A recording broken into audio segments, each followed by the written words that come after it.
स्थापकाय च धर्मस्य सर्वधर्मस्वरूपिणे अवतार वरिष्ठाय रामकृष्णाय ते नमः। आज स्वामी तुरायानंद जी महाराजेर शुभ आविर्भाव तिथि। কিছুক্ষণ আগে আমাদের কৃষ্ণ সেবানন্দ মহারাজ গানটি গাইলেন হেমুর স্বামীজি। আবার আজকে স্বামীজির জন্মদিন 12ই জানুয়ারি, আর তুরায়ানন্দজি মহারাজের জন্মতিথি দুটি একদিনে পড়েছে। যদিও কয়েকদিন পরে স্বামীজির আবির্ভাব তিথি পালিত হবে 21শে জানুয়ারি। আজকের এই দিনটি বিশেষ একটি দিন। সকাল থেকে মঙ্গলারতি থেকে শুরু করে বিশেষভাবে উদযাপন করা হয়েছে। বাংলাদেশে এই প্রথম স্বামীজির জন্মদিন বিবেকানন্দের যে শিক্ষা সংস্কৃতি পরিষদ রয়েছে তাদেরকে দিয়ে ঢাকা ইউনিভার্সিটিতে আগে হতো, এবারে ঢাকা মঠের মাধ্যমে সেটা পালিত হয়েছে। আপনারা অনেকেই অনুষ্ঠানে উপস্থিত হয়েছেন।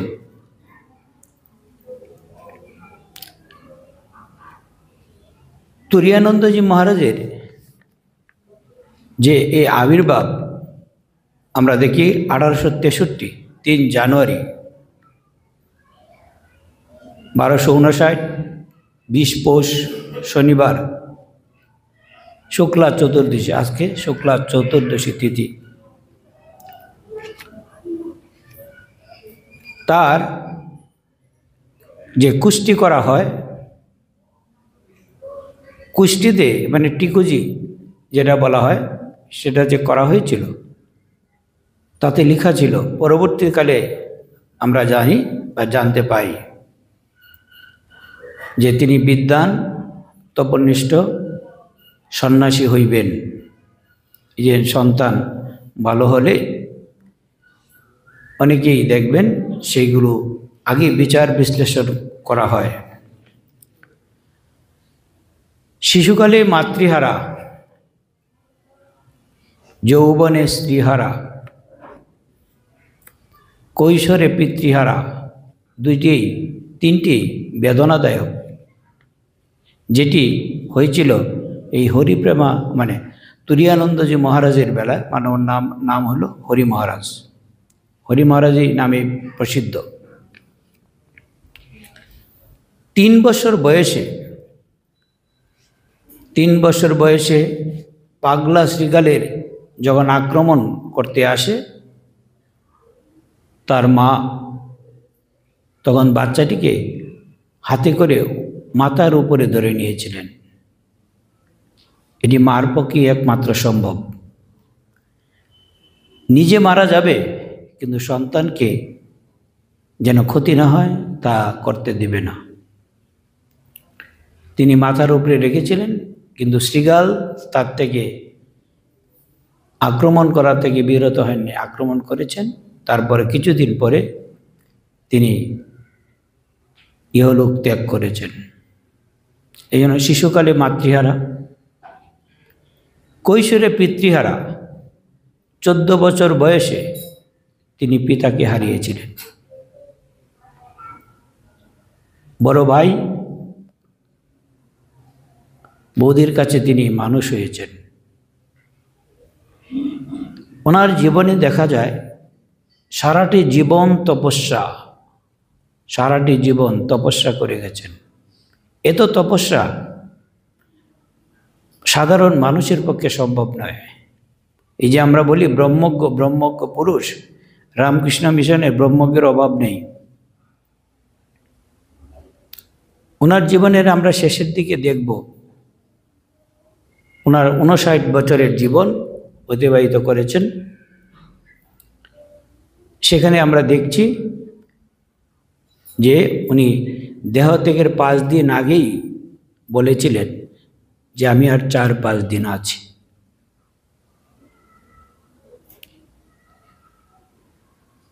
শ্রীরামকৃষ্ণের কাছে 14 বছর, এ তো 17-18 বছরের ছেলেগুলো বসে রয়েছে। তার সন্নিধানে প্রথম এসেছে 14টি বছর বয়সে। আর সেই সময় তার বাবাও এই ইহলোক ত্যাগ করেছেন 3 বছর বয়সে। আর 14 বছর, কতটুক মনের মধ্যে কষ্ট নিয়ে জীবন অতিবাহিত করেছেন। কয়েকটি বছরে রামকৃষ্ণের কাছে আসতে পেরেছেন। 3-4টি বছর তিনি শ্রীরামকৃষ্ণের সংযোগ হয়েছে, লীলা করতে পেরেছেন। আমরা অনেকেই জানি রামকৃষ্ণ যখন কাশীপুর উদ্যানে অসুস্থ হয়ে আছেন, তখন হরি মহারাজ স্বামী তুরীয়ানন্দ তিনি একদিন, রামকৃষ্ণদেব নিজে বলছেন যে আমি খুব কষ্টে আছি। গুরুদেব বলছেন শিষ্যের সামনে আমি খুব কষ্টে আছি। তখন কৈশোরের পা দিয়েছেন সেই ছেলেটি বলছেন, না মশাই, আপনি বেশ আনন্দে আছেন, আপনি বেশ আনন্দে আছেন। এই ক্যান্সারের রোগ যন্ত্রণা আপনার কিছুই নেই। শ্রীরামকৃষ্ণ একটি ভক্ত, যখন মানুষ নরলীলা করছেন তখন আমরা দেখছি তার দুঃখ, কষ্ট, বেদনা। আর যখন তিনি ঈশ্বর ভাবে দেখাচ্ছেন, তার কোনো কষ্ট নেই, দুঃখ নেই, বেদনা নেই। তখন তিনি বলছেন, না মশাই, আপনার শালা ধরে ফেলেছে রে। ঠাকুর বলছেন যে ধরে ফেলেছে। তার যে আশার আগমন বার্তা, শ্রীরামকৃষ্ণদেব যে এসেছিলেন, তার যে এই পার্শ্বদ তাদেরকে নিয়ে এসেছিলেন, এক একটি দিক জয় করে গেছেন। ডাল নেই, তলোয়ার নেই, নিধিরাম সর্দার যেরকম ডাল নেই, তলোয়ার নেই, রাক্ষস নিধন নেই, শ্রীরামকৃষ্ণের এবারে লীলা প্রণামরূপ বস্ত্র নিয়ে তিনি এই জগৎকে মাতিয়ে গেছেন। জ্ঞান, আমরা জ্ঞান চাই, ভক্তি চাই, সব কিছু জ্ঞান বলো, ভক্তি বলো, দর্শন বলো, কিছুই ঈশ্বরের কৃপা ভিন্ন হতে পারে না। আমরা অনেক সময় ভাবি যেগুলো কিভাবে সম্ভব, ঈশ্বরের কৃপা। একদিন দক্ষিণেশ্বরে রামকৃষ্ণের কাছে তুরীয়ানন্দজি বলছেন, মশাই, কামটা কি করে যায়? আপনারা অনেকেই জানেন কামের জন্য কি না করছে মানুষ, কাম কি করে যায়? সরাসরি প্রশ্ন, গুরু শিষ্যকে প্রশ্ন করে বসছে। তখন বলছেন, কাম যাবে কি রে? একটা মানুষ যখন সুস্থ থাকে, মৃত্যুর আগ পর্যন্ত তার কাম তাড়িত করে। আপনারা মনে করবেন যে কাম বোধহয় সকলের কে তাড়না করে না, না, মৃত্যুর আগ পর্যন্ত। কিন্তু রামকৃষ্ণদেব বলছে কি যাবে কি রে? বলছে কামটাকে ঘুরিয়ে দে। বিভিন্ন কাজকর্মের মাধ্যমে, ভগবানের তপস্যা মাধ্যমে এটি মোড় ফিরিয়ে দেওয়া সম্ভব। এটি রামকৃষ্ণদেব নিজের জীবন দিয়ে দেখিয়ে গেছেন। যিনি সংসার করেছিলেন, মানে বিবাহিত জীবনযাপন করেছেন, অথচ গৃহী এবং সন্ন্যাসীর উভয়ের রাজা ছিলেন এই রামকৃষ্ণ দেব। আর তারই সন্তানকে তিনি বলছে, কামটা যাবে কি রে, মোড় ফিরিয়ে দে।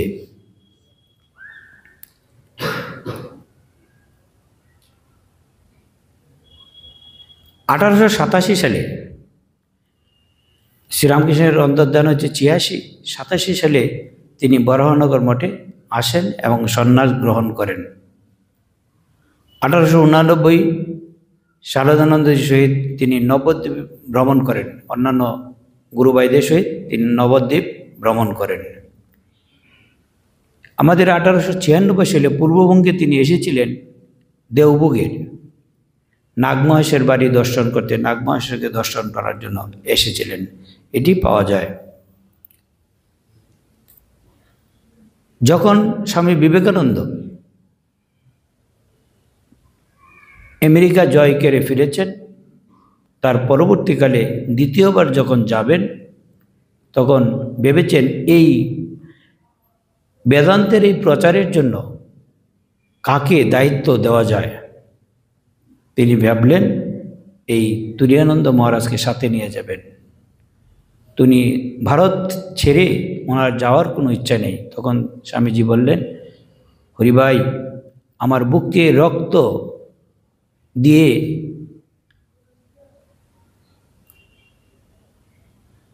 ঠাকুরের কাজ করে যাচ্ছি, আর তোমরা যাবে না?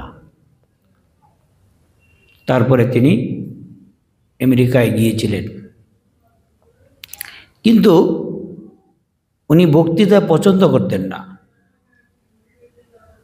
আন্তরিক আভ্যন্তরীণ জীবনযাপনই তার উদ্দেশ্য ছিল মেইন। গীতার এক একটি কথা নিয়ে তিনি ধ্যান করতেন, একটা শ্লোক নিয়ে ধ্যান করতেন, দিনের পর দিন এটি নিয়ে মেতে থাকতেন। বলে তপস্যা চরম। গীতার সাধু যদি দেখতে হয়, স্বামী বিবেকানন্দ বলেছিলেন, গীতার সাধুর মানে গীতার বাণী, গীতার কথার সাথে যদি কোনো সাধুকে মিলাতে হয়, তাহলে এই হরিকে দেখো, মানে তুরীয়ানন্দকে দেখো, যে তার চলন বলন কথা বার্তায় সব কিছুতে তার তেগ কতটুকু প্রকাশিত হয়েছে। নিয়ে গেলেন আমেরিকায়। আমেরিকায় নিয়ে যাওয়ার পর স্বামীজি তাকে আলাদা করে দিলেন, যে তার কাছ থেকে দূরে সরিয়ে দিলেন। তারপরে তিনি আমেরিকাতে বিভিন্ন জায়গাতে ভক্তদের সাথে ক্লাস নিয়েছেন, বেদান্ত সম্পর্কে বক্তৃতা করেছেন। তারপরে তিনি একটি শান্তি আশ্রম প্রতিষ্ঠা করেছেন। সেই শান্তি আশ্রমের এই ভোরবেলা থেকে তার শুরু হতো তপস্যা। এই আমাদের মঙ্গল আরতি হয়, মঙ্গল আরতির পরের থেকেই জপদের পূজাপাঠ, আশ্রমের বিভিন্ন রকম কাজকর্ম, এই রাত্রি পর্যন্ত একটা রুটিন। কোথায় আমেরিকাবাসী আর কোথায় ভারতের সন্ন্যাসী গিয়ে শুরু করেছেন এই আধ্যাত্মিক জীবন দেওয়ার জন্য। নতুন মানুষ কিভাবে তৈরি হয়, নতুন করে মানুষকে রূপান্তরিত করেছেন। একদিন বিষধর একটি সাপ আশ্রমে প্রবেশ করে। তখন সবাই ভাবছেন কি হবে, নাম তো শান্তি আশ্রম, অনেকেই ভাবছেন এটা কি মেরে ফেলা ঠিক হবে না। তাদের ভিতর থেকে কেউ কেউ বলছে না, মারা ঠিক হবে না, তাকে বের করে দিয়েছেন, অনেক দূরে ছেড়ে দিয়ে আসছেন কয়েকজন গিয়ে শিষ্য। তার জন্য শিক্ষা যে প্রতিহিংসা করবে না, সাপ আছে থাক তার মতো করে, তাকে মারার দরকার নেই। এই যে ব্রহ্ম হইতে কীট পরমাণু সর্বভূতে সেই প্রেমময় মন প্রাণ শরীর অর্পণ করে সকে এ সবার পায়। আমাদের সকলের ভিতরে ব্রহ্ম রয়েছেন, ব্রহ্ম আছেন। তার জীবনের আগের একটি ঘটনা, তিনি ব্রহ্মসত্য জগৎ মিথ্যা এটি তিনি প্রতিপাদন করার জন্য রেগুলার তিনি বিচার করতেন। ওনার গঙ্গা বাই ছিল, গঙ্গাতে স্নান করতেন রেগুলার। একদিন একটি কুমির আসছে, তো দূরের থেকে অনেকেই চিৎকার করছেন, কুমির আসছে কুমির আসছে। তখন তিনি নদীর থেকে উঠে আসলেন বটে, কিন্তু পরক্ষণেই চিন্তা করলেন, আরে আমি তো ব্রহ্ম বিচার করি, ব্রহ্মসত্য জগৎ সত্য, সত্যে জগৎ প্রতিষ্ঠিত। তিনি কথার মাধ্যমে না, তিনি অনুভব দিয়ে এই আমেরিকাবাসীকে তিনি ধর্ম জীবনযাপন করিয়েছেন। এইভাবে কিছুদিন থাকার পর তিনি ভারতে আসার জন্য মন খুব ব্যাকুল হয়েছে, আসবেন। আমরা জানি 1902 সালে স্বামীজি দেহত্যাগ করেছেন। উনি যখন রেঙ্গুনে এসেছেন, তাকে আসতে নিষেধ করা হয়েছিল বেলুড়মঠ থেকে, তিনি থাকতে চাননি। রেঙ্গুনে যখন আসছেন তখন তিনি স্বামীজির এই সমাধি হয়েছে, তিনি সেটি খবর পান। তখন তিনি ভেঙে পড়েন। তারপরে তিনি আবার তপস্যায় চলে যান। তার তপস্যার মধ্যে আমরা দেখি যারা আলমোড়া গিয়েছেন, রামকৃষ্ণ কুটির, সেখানে তিনি মন্দির স্থাপন করেছেন। এখন তো অনেক কাজকর্ম চলছে। বৃন্দাবন, কাশীতে তার দেহত্যাগ হয়। কনকর বিভিন্ন জায়গাতে তিনি তপস্যা করেছেন। তার জীবনটাই তপস্যা। তপস্যা মানে কি? আমরা মনে করি তপস্যা কি কি জিনিসের উপর নির্ভর করে? তপস্যা নির্ভর করে সত্যকে ধরে থাকতে হবে। আর কি? কাম জয়ী হতে হবে। আর একটা কি? বাসনা জয়ী হতে হবে। আমরা অনেকেই মনে করি যে আমাদের এই জীবন যেমন তেমন করলেই আর বোধহয় আমি ভালো থাকব। না, তোমার ইন্দ্রিয়ের তৎপরতার জন্য তুমি মনের মধ্যে কষ্ট পাও। দুঃখ পায় মানে কি? মনের মধ্যে কষ্ট পায়। এটা ইন্দ্রিয়ের সংযত না থাকার জন্য। যখন একটি মানুষ এই তিনটা জিনিস মনে রাখবে, গৃহে থাকুক বা গৃহের বাইরে থাকুক, সন্ন্যাসী হোক বা সন্ন্যাসী না হোক, কিন্তু গৃহস্থ হোক, তার মধ্যে যদি এই চিন্তাটুকু থাকে, চেতনাটুকু থাকে, সে ভালো থাকবে। ধনী গরিবের মধ্যে নয়, শান্তিটা কিন্তু ভিতরের অন্তর্নিহিত ভাব গ্রহণ করে জীবনযাপন করা। আমরা ভাবি যে আমার মনে শান্তি আসবে কি করে? আসবে এইভাবেই, যদি আমার এই তপনিষ্ঠ ভাবটা থাকে, একটা সত্যকে আশ্রয় করে থাকা,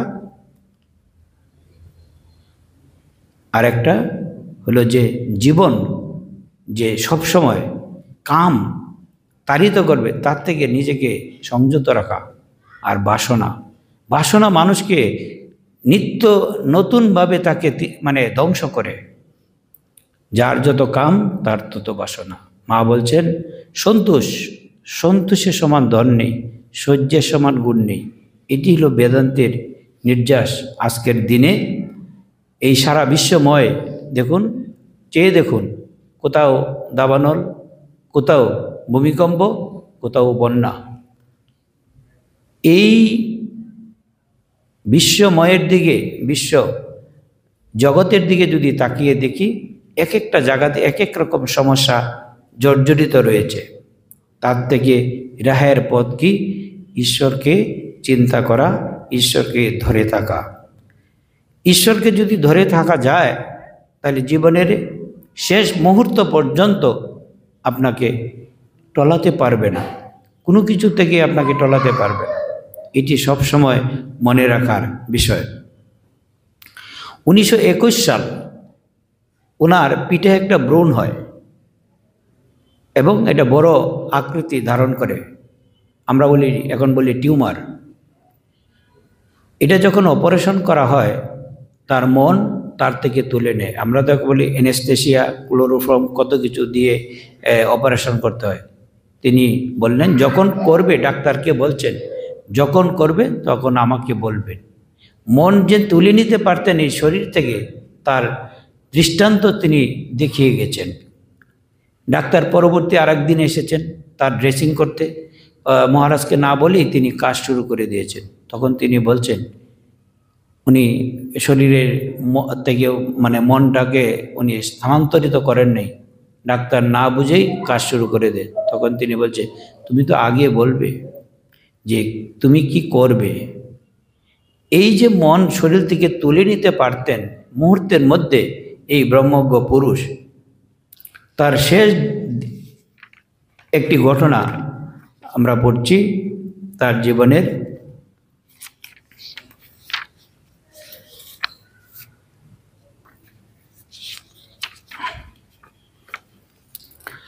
মহাসমাধির দুই একদিন পূর্বে আবল তাবল সন্ন্যাসী স্বামী তুরীয়ানন্দ সেবককে জিজ্ঞাসা করিলেন, আমার কৌপিন ও কমণ্ডলু কোথায়? ওইগুলি ঠিক ঠিক আছে জানিয়া বলিলেন, আমি সাধু, গাছতলায় থাকব, ভিক্ষা করে খাব। এখানে কি, এখন কোথায় আছি? স্থান কালাতীত ব্রহ্মজ্ঞ পুরুষ বলিয়া যাইতে লাগিলেন, আমার কৌপিন পরিয়ে দাও, কমণ্ডলু দাও, আমি গাছতলায় থাকব। চিরযোগীর আরেক ইচ্ছা মাঝে মাঝে প্রবল হইয়া উঠিত, তিনি বসিয়া ধ্যান করিবেন। সেই অবস্থায় ঐরূপ ধরিতে দেওয়া মারাত্মক। তবু দৃঢ়স্বরে বারংবার আদেশ করিতেন, আমায় বসিয়ে দাও। তিনি ছোটবেলায় খুব ব্যায়াম করতেন, শরীর খুব শক্ত ছিল, সেই জন্য শেষেও বলছেন, আমায় বসিয়ে দাও। অপেক্ষা না করিতে পারিয়া কেহ সেই আদেশ পালনান্তে উপবিষ্ট দুর্বল শরীরকে ধরিয়া রাখিলে বলিতেন, ছেড়ে দাও, ছেড়ে দাও, গায়ে হাত দিও না। দেহত্যাগের প্রায় 1 সপ্তাহ পূর্বেই তিনি বলিয়া রাখিয়াছিলেন, আর 5-6 দিন খুব আনন্দ করে নাও। পূর্বরাত্রের শেষে আবার বলিয়া উঠিলেন, কাল শেষ দিন, কাল শেষ দিন। শেষ দিন আসিল। প্রাতে স্বামী অখণ্ডানন্দের সহিত যথারীতি সদালাপ হইল। অতঃপর যতই সন্ধিক্ষণ সমুপস্থিত হইতে লাগিল, ততই মায়ামুক্ত মহাপুরুষ প্রিয়জনের শেষ বন্ধন ছিন্ন করার উদ্দেশ্যে সকলকে বলিতে লাগিলেন, তোমরা আমাকে ছেড়ে দাও, তাহলে নিশ্চিত হতে পারি। সকলের নিকট এইরূপে বিদায় লইয়া বলিলেন, তবে যাই, তবে যাই। মহাপ্রয়াণের দিনে আহার গ্রহণে অস্বীকৃত হইলেন। চরম মুহূর্তের পূর্বে শুধু চরণামৃত পান করিলেন, অতঃপর বসাইয়া দিতে বলিলেন, কিন্তু কেহ সাহস করিয়া সে কার্য অগ্রসর হইল না। দেখিয়া খেদোক্তি করিলেন, সব বোকা, কেউ বুঝতে পারছে না, শরীর যাচ্ছে, প্রাণ বেরিয়ে যাচ্ছে। সকলকে তখনও নিশ্চল দেখিয়া অগত্যা পদদ্বয় টানিয়া লম্বা করিয়া দিতে বলিলেন এবং প্রণামের উদ্দেশ্যে হস্তদ্বয় তুলিয়া ধরিতে বলিলেন। তারপর করজোড়ে বলিলেন, জয় গুরুদেব, জয় গুরুদেব, জয় রামকৃষ্ণ, জয় রামকৃষ্ণ। বলো বলো, তিনি সত্যস্বরূপ, জ্ঞানস্বরূপ। স্বামী অখণ্ডানন্দ উপনিষদের বাণী উচ্চারণ করিলেন, সত্যং ব্রহ্ম অনন্তং ব্রহ্ম। হরি মহারাজ উহার পুনরাবৃত্তি করিলেন আর বলিলেন, ব্রহ্ম সত্য, জগৎ সত্য, সব সত্য, সত্যে প্রাণ প্রতিষ্ঠিত। ক্রমে বাক নিরুদ্ধ হইল। অনন্ত শয্যায় শায়িত মহাপুরুষ কমল সদৃশ চক্ষুদ্বয় বিস্ফোরিত করিয়া শ্রীরামকৃষ্ণের লীলাভূমি সন্দর্শন করিতে করিতে 21শে জুলাই শুক্রবার সন্ধ্যা 6:45 সময় মায়ার জগৎ থেকে বিদায় লইলেন। সমস্ত রাত্রি ভজন কীর্তনে অতিবাহিত হইল। পরদিন প্রাতে সেই পুতদেহ পুষ্পমাল্যে সজ্জিত করিয়া মণিকর্ণিকার পুণ্যতোয়া জাহ্নবী শরীরে বিসর্জিত হইল। তিনি জন্মেছিলেন কলিকাতায়, কিন্তু তার শরীর গেল কাশী। আমরা মণিকর্ণিকার ঘাটে সাধুদের সেখানে জল সমাধি দেওয়া হয়, এখনও তার মতেই চলছে। আজকের এই দিনটি স্বামীজির জন্মদিন। আবারও একটি গান পরিবেশন করবেন আমাদের কৃষ্ণ সেবানন্দজি মহারাজ। এই গানটির মাধ্যমে আমাদের এই পাঠচক্র মানে পাঠ শেষ হবে। আপনারা তারপরে বেলতলার দিকে প্রসাদের ব্যবস্থা থাকবে, আপনারা প্রসাদ নিয়ে যাবেন। আজকের এই শুভ দিনকে সারা বিশ্বে পালিত হচ্ছে। তার এই জীবন, তার এই তপস্যা, তার এই যে জীবন একটি রামকৃষ্ণের পরিবারে একটা এমন ভাবে বিস্তার করে রয়েছে হরি মহারাজ মানে তপস্যার সাধু। ঠাকুর মা স্বামীজির কাছে সকলের জন্য প্রার্থনা করি, যে যেখানেই থাকুক না কেন সকলেই ভালো থাকুক, আনন্দে থাকুক, সুস্থ থাকুক। ধন্যবাদ, নমস্কার, শুভেচ্ছা।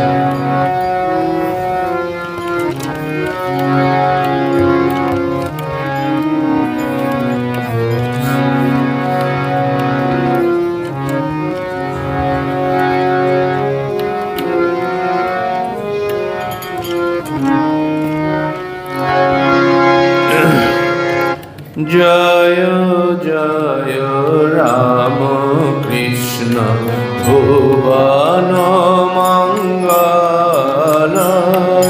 जय जय राम कृष्ण भुवन मंगल। जय माता श्यामा सुता अति निरमल। जय जय राम कृष्ण भुवन मंगल। जय माता श्यामा सुता अति निरमल। जय विवेकानंद परम दयालो। जय विवेकानंद परम दयालो। प्रभुर मानस सुत जय शिरखाल। जय जय राम कृष्ण भुवन मंगल। जय प्रेमानंद प्रेम मय कलेवार। जय शिवानंद जय लीला सहचर। योगी योगानंद जय नित्य निरंजन। योगी योगानंद जय नित्य निरंजन। जय शशि गुरुपदे गत तनुमान। जय जय राम कृष्ण भुवन मंगल।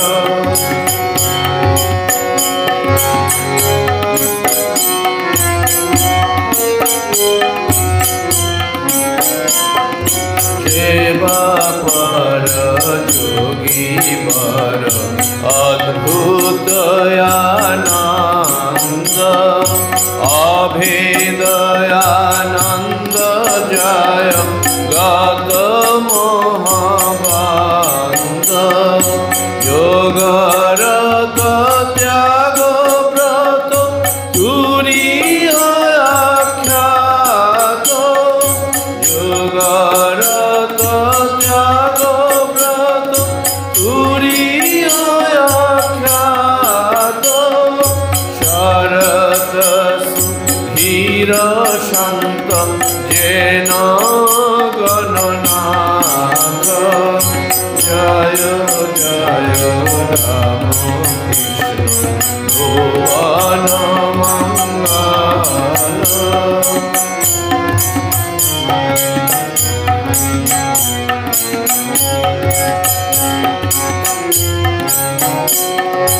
जीवे शिव सेवाव्रत गंगाधर वीर।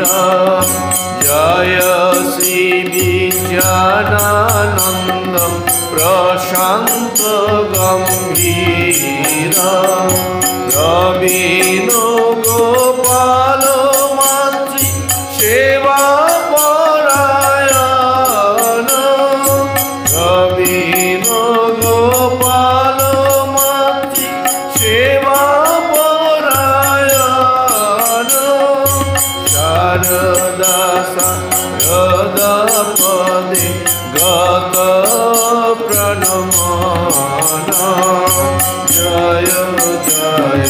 রাম কৃষ্ণ ভুবন মঙ্গল জয় মাতা শ্যামা সুতা অতি নিরমল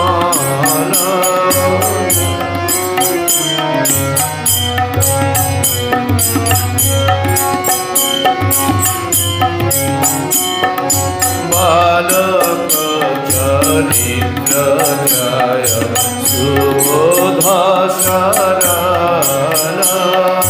নাগবর ত্যাগ বীর বিবেক সম্বল কথামৃত বরিশন গৌর জলধার কথামৃত বরিশন গৌর জলধার গিরিশ ভৈরব জয় বিশ্বাসয়াকর জয় জয় রাম কৃষ্ণ ভুবন মঙ্গল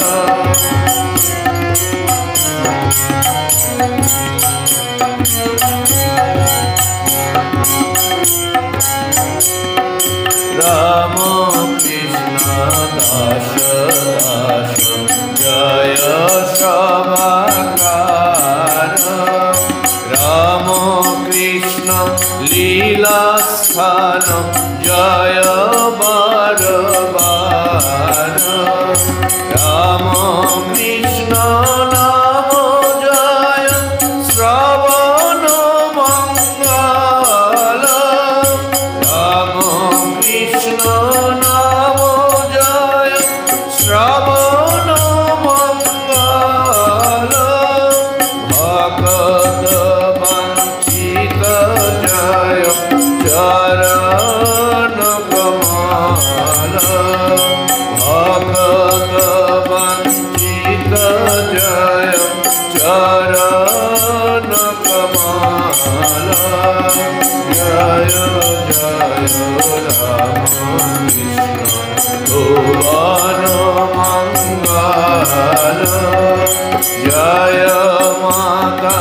শ্যামা সুতা অতি নিরমল জয় বিবেকানন্দ পরম দয়াল জয় বিবেকানন্দ পরম দয়াল প্রভুর মানস সুত জয় শ্রী রাখাল জয় জয় রাম কৃষ্ণ ভুবন মঙ্গল জয় জয় রাম কৃষ্ণ